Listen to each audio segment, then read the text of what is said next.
Yan, update lang tayo mga kababayan dito sa barangay 208 ng District 2 dito sa Tondo, Manila.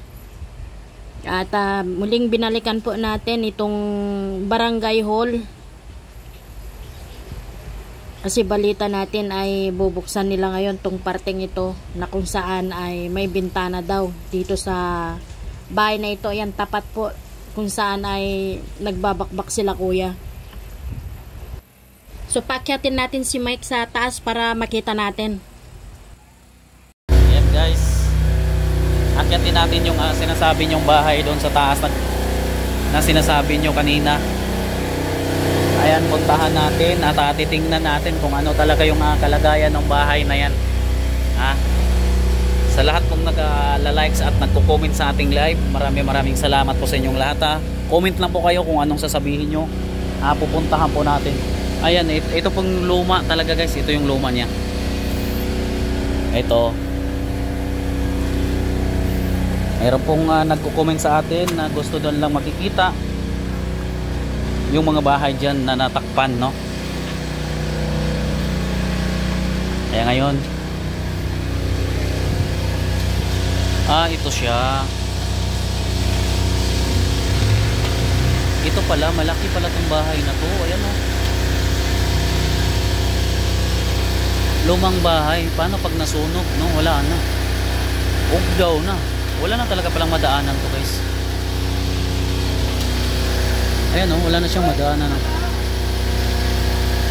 Kita nyo ba?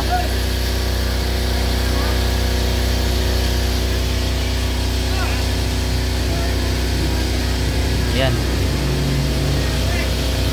Kasi dun pader na oh. Pader na dun sa kabila. Tapos itong sa gitna wala na din, no?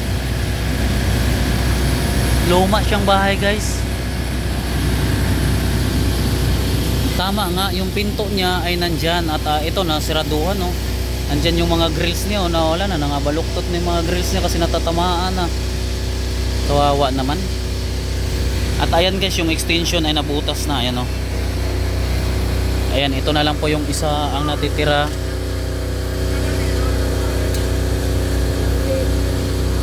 Ayan, ito yung kulang na lang para matapos na, no? Ayan, yan po yung ating mga ina-update dito. Ayan, malawak rin pala sana tong barangay na nila, oh. Malawak na rin sana guys, oh. Kailangan pa talagang palawakan, in-extensionan. May mga wires pa natitira. At saka na-finish na sana, oh. Ayan, oh, ganda na, oh. Oh, pinipinish na siya. Ayan, bagong finish na to guys. Tapos yung bintana niya maayos na rin sana. Ayan, dito binutasan na. Ayan, oh. Dito na yung pwede ipatagos yung mga debris. Ayan. Kung nakikita nyo yun guys, yung naipapakita natin sa inyo, yun po yung pinaka bahay na natakpan. Ano? Kawawa po talaga pala. Kasi wala na po talaga siyang madadaanan dito. Sarado eh, oh. Sarado lahat, oh. Ayan, sarado. Ito sarado. Ito pala yung tinuturo nilang bahay na gitna talaga. Ito siya. Ito nakikitang bubong natin. Ayan. Ayan po yung natakpan kasi may pader na po dito hanggang baba. Nako.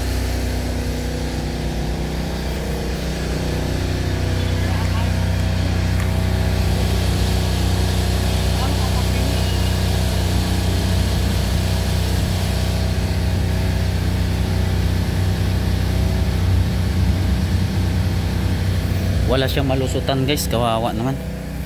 So dito tayo, bababa tayo, nagpapaalam naman po tayo.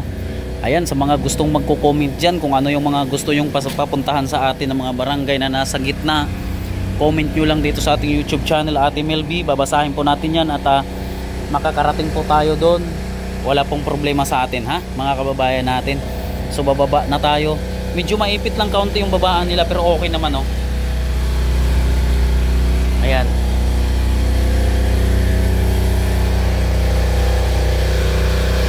Okay naman siya guys, wala pang problema.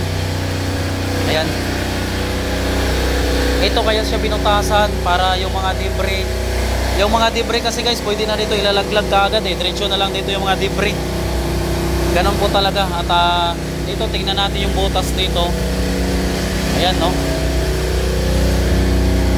Wala po talagang right of way guys. Pader po.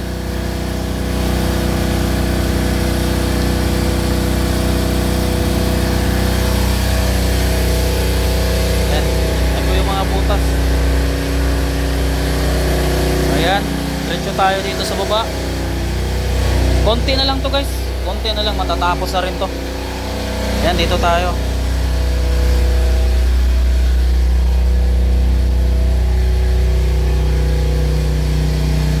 Ito yung praktisana ng boxing. So ayan na po yun.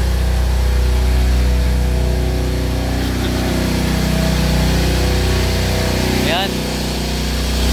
Wala talaga, wala siyang madadaanan yung bahay na yan. Kawawa nga eh.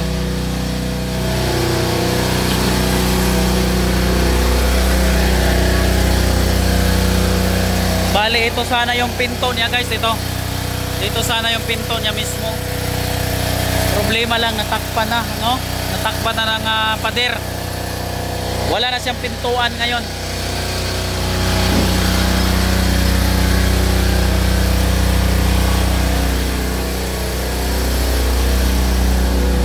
Ayan.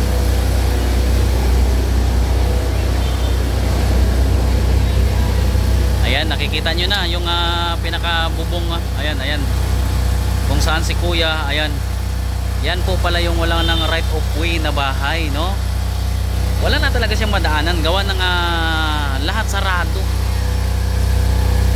Nakasarado na siya. Kawawa yung may-ari, no? Porkit nasa ibang bansa at kanina natatanong daw kanina kung saan na yung pinaka-barangay nila. Ayun yung kubul-kubul doon, yun na lang po yung barangay nila guys, ha? Wala naman pong problema at kahit papano may mga kubul pa naman pala dyan na mapuntahan nila. Pero sayang din, no? Pero wala eh. Pag nasunog yan guys, pag nasunog wala na talaga. Wala na nga madadaanan yung bahay na yan. Hindi na magkakuan yan dyan yung bumbero kasi walang daanan eh. Wala na siyang daanan, kaya pag nadali yan, dalawang bahay ata yan dyan, tatlo, mga ganon, pader na po siya lahat. Ay nako naman talaga. Oo, binigyan lang sana ng right of way kahit papaano, may madadaanan, may malulusutan yung tao, mapupuntahan yung kanilang bahay, no? At kung uuwi man sila dyan, mabibisita nila, may mga gamit pa naman, may aircon pa nga eh. May aircon pa, tapos may ilaw pa naman. Halos sa kwan pa naman guys, kompleto pa. Ayan, ayan oh. Ayan, at ang materials pa naman niya ay puro po sa kahoy. No, mahirap. Hindi natin masasabi yung panahon. Guys. So guys, huwag po kayong mag-alala. Lahat po ng i-comment nyo dito sa ating channel na Ate Mel B, atin po yung aksyonan, atin po yung pupuntahan. I-comment nyo lang kung ano yung gusto nyo mapupuntahan nating barangay na obstruction, no? Nasa bangkita, kung ano man yung nalalagyan niya na obstruction naman sa kalsada yan, comment nyo, puntahan natin. Guys, huwag nyo kalimutan i-share ang ating videos at ang i-subscribe nyo na rin ang ating YouTube channel Ate Mel B. Marami pong salamat guys. Hanggang dito na lang po muna ang ating update mga kababayan. Ingat po kayo palagi. God bless po sa inyong lahat.